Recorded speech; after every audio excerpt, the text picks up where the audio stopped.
We ran Melbourne. We could rock up anywhere, walk into the flower drum dressed in suits, and have the waiters light our cigarettes. We never paid for anything. We never did anything, but they were afraid of what we might do. When Les with his Sharpie gang was running Hawthorne, he described Q Club as the office. That was where all the activity was coordinated. Q Club could not be missed. One of Les' closest friends and fellow adventurers of his youth and early adult life, Stephen Ramshaw, was still at school. Les and Ramshaw hitchhiked up Prince's Highway to King's Cross. Not Les' first such trip. He knew the cheapest lodgings were at the People's Palace, but you had to keep the doors shut. We get to King's Cross, to the People's Palace, and I say to Steve, whatever you do, lock the door. People will be trying to push in. Anyway, halfway through the night, there was banging on the door, but we kept the door shut and stayed safe. Next day we went out and about in King's Cross, visited all the strip joints and so on. Steve's eyes were nearly popping out of his head, but I had seen it all before. Everywhere Steve and I went, we were popular. I remember going to the train station to buy tickets to go into the city. This young kid says, "You're Williams and Ramshaw," and he gave us our tickets. That young kid was De Pierre Domenico, later to become a famous Hawthorn footballer. Eventually they made it back to Melbourne alive and were dropped off at the Q Club at exactly the appointed 6 p.m. Les's adolescence coincided with the emergence of Sharpie gangs that flourished for a short time but quickly were subsumed by more disseminated Podgy and Widgie gangs. One night, when we were getting on the tram, me and Ramshaw, the Fitzroy boys turned up and said, "Have you got any money on you, boys?" Steve quickly said, "Hang on now, I haven't got any money on me." I got king hit with a hell of a punch. It almost did for me. I could hardly get on the tram. Steve got me on the tram and home. When Mum saw me, she screamed. I knew something like this was going to happen. I waited low a couple of days, got everything together and said, things are going to have to change. I decided that if we were going to get out and about in the city, we had to have our own game together. So I got some guys from Camberwell High and Molloway College in Hamilton who had been together going to the Q Club, all big, tall, good at martial arts, and we got our own gang together.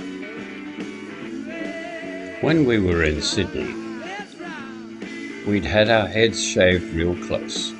We had our Conti cardigans and so on. But things were changing. Freeman's security had taken over Q Club.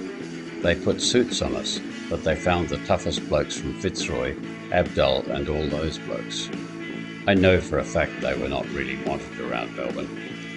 That's when Alphonse, others and myself stopped going to Q Club. We just wanted to go out with our girlfriends, mainly to nightclubs. When we'd first started hanging around together and everyone was trying to push us around, I said, let's wear suits. My idea was to make us look like gangsters. We could carry starting pistols and look like young blokes with guns. We could fire a couple of shots in the air and be frightening. It worked, and we were getting around without having to fight or anything. It was a big sort of bluff, but as time went on, Alphonse went to another level and wanted to make real money out of gambling and drugs and everything seriously illegal. Great. Even when we were only kids, we'd had run-ins with the police. They were watching us all the time. Most were okay, but they were pretty heavy. One night they were cracking the shits with us for something. They lifted the car up and tipped it on its side, and I said, "And now you can bloody lift it back again." And they did. They did it as a joke, but they were trying to be heavy on me. I get along all right with the coppers. At the stage when we were all going to the Q Club, we had trouble around Hawthorne from a couple of kids who thought they were really tough. They were brothers, one especially starting to stand over the other kids. They were fighting with Evan, and I said to him, "Don't worry about it, I'll fix it." I rocked up to the pool room.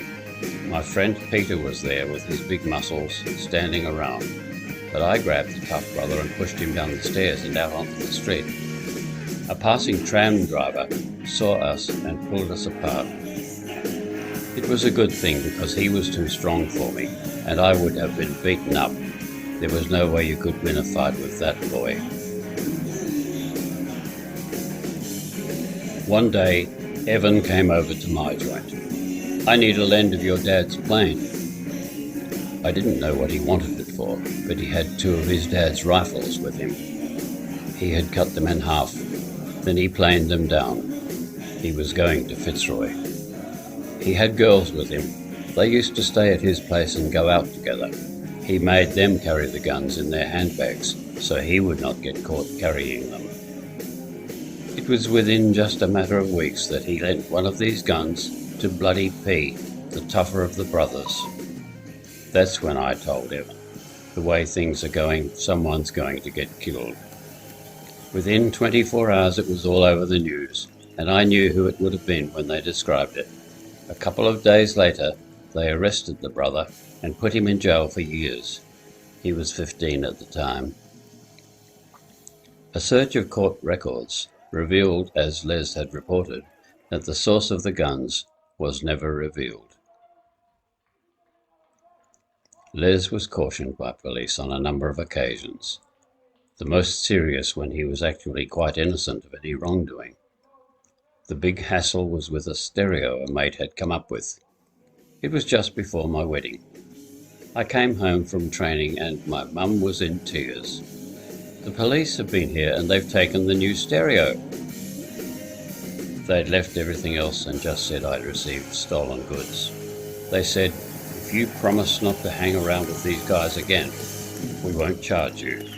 I said, "No worries," but they were all coming to my wedding.